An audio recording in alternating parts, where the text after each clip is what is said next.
Hi folks, thanks for coming by again. This is Mike in front of my easel at the world famous Mike Simpson Art Studio, where all the magic happens. Last time we visited, I had this painting on display behind me, and several people had commented on it, and I thought I'd tell you a little bit more about it, and I've got some video on how I painted it, the process. Not only do we have the physical process of doing the painting, but also the thought process that goes into it.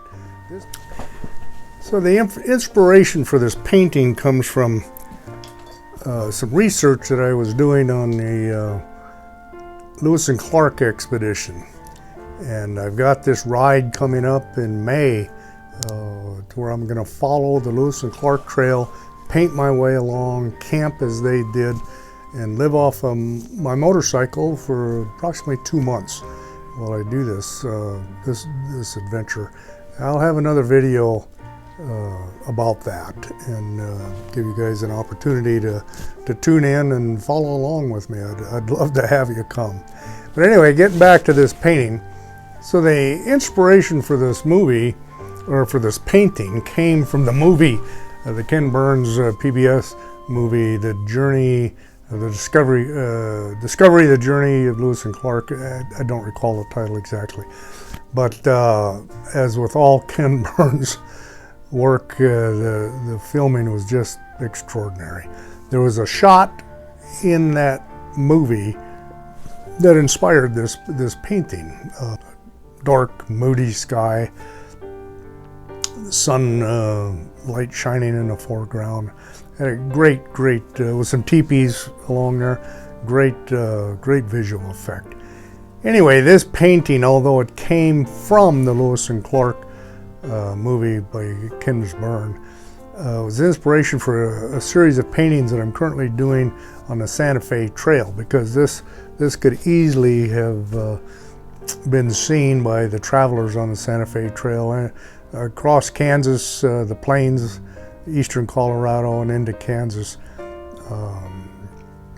Could easily have encountered a similar type scene. So what goes into, for me, although it was inspired by a shot in the Ken Burns movie, I kind of adapted things to make it my own, but to say what I needed it to say. And there's a thought process that goes into that, as well as the physical process of structuring the layout. And let me go over that with you. I'll get you in here a little closer. So one of the things you want to be careful of, this is a 24 by 48 canvas. And one of the things you want to be careful about is where we create our horizon line. We don't want to split it, have half the ground here and half the sky, the other half of the sky. And what I was interested in, often you can use the horizon line for a dramatic effect on what you want the painting, the mood, set the mood for the painting. In this case, I've got it down, well, it's not even a third, but I wanted more sky, and I'm trying to emphasize the wide open plains and the big sky that's associated with it. Now when we come, I've got 5 teepees.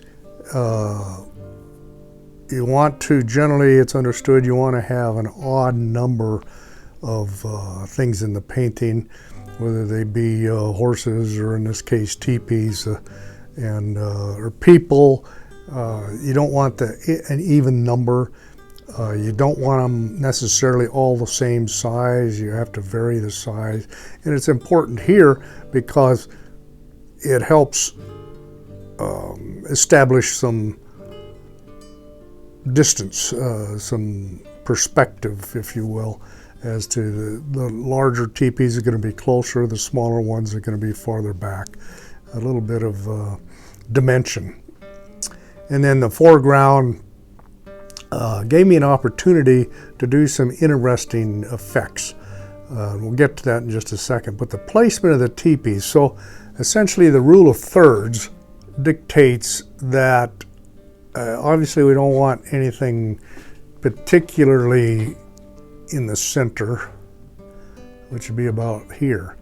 So the rule of thirds says that if I have this space from here, well, from the center, then I want to kind of split that up. So I divide this, and then the space between this teepee and the end, so I've got 2/3 I come in to that existing space, and now I've got this teepee and this teepee.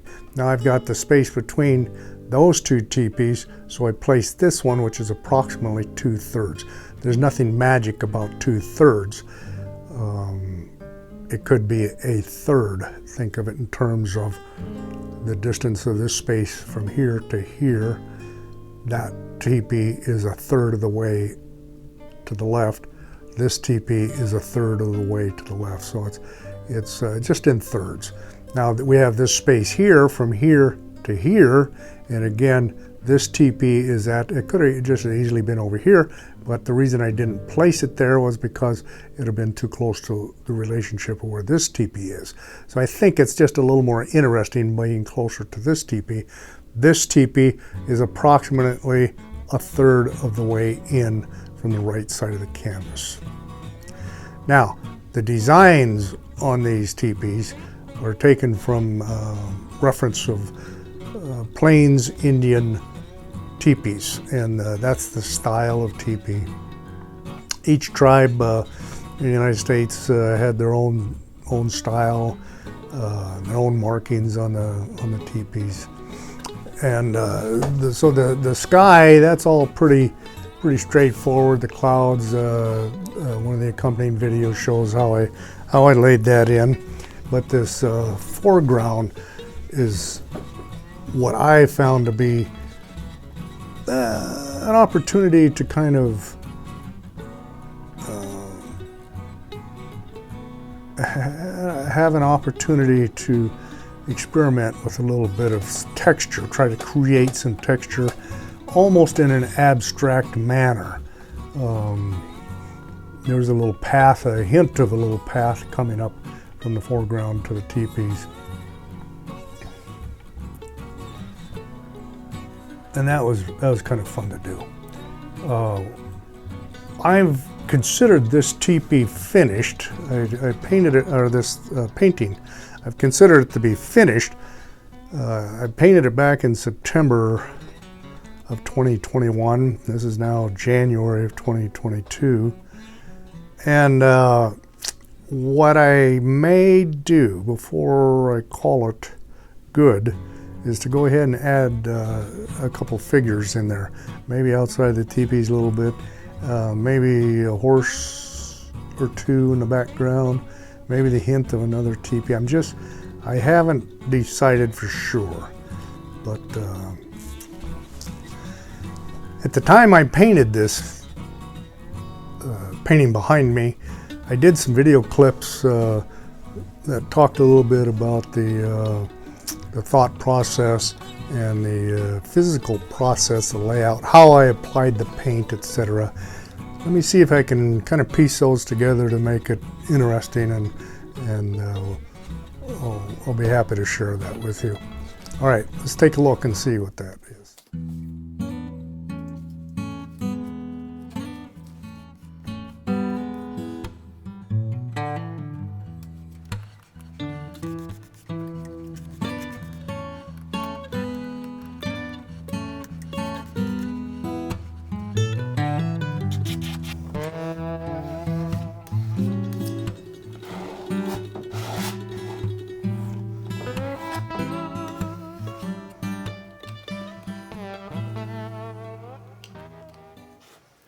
So what I do here is I'm just trying to block this all in. So this is the idea. Just get some color in there, get rid of the white canvas. This is a gallery wrap, which for those of you who are unfamiliar with that, the canvas is wrapped around the sides, so you can paint the sides. See there? And then some people choose not to frame it.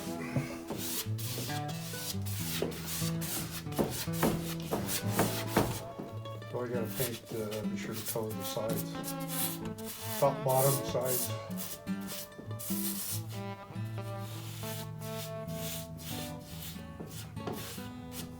We'll pick it up again as we get a little farther on, but I wanted you to see how this all starts. We started with just a sketch on a blank canvas.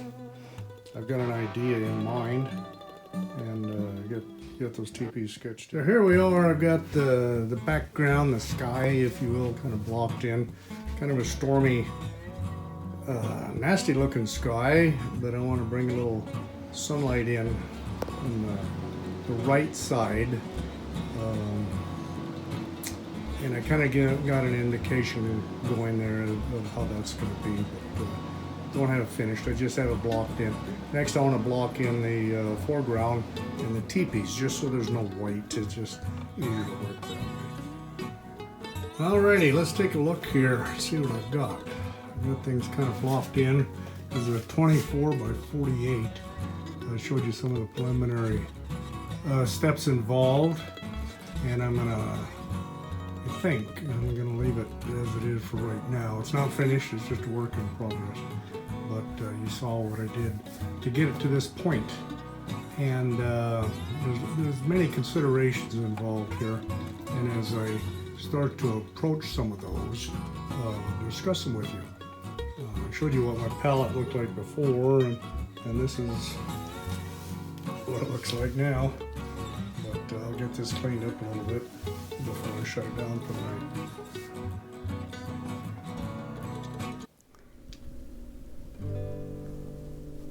So here's a good video of the painting in itself and completed. There's some close-ups.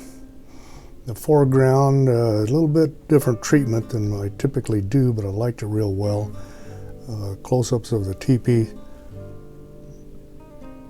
The teepee designs are all taken from a reference that I had on Plains Indian teepees.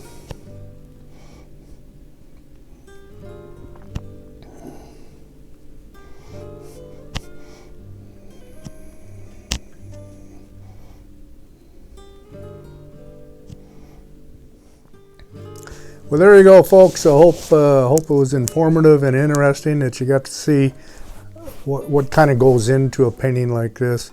And there'll be more to come. And I apologize for the audio in that clip, the earlier clips as I was painting that, because I didn't have a microphone at the time and I didn't think of using it. But we'll make that better as we go out. Thanks for stopping by. And if you like the video, give it a thumbs up. I'd really appreciate that. And then you also subscribe down below. You can see the button in one in the corner here on this video, and down below also. Hit that subscribe button and a little notification bell, and that way you'll be alerted whenever I post a new video. I try to get to you every Friday, and until I see you next week, be nice and stay curious. Mike out.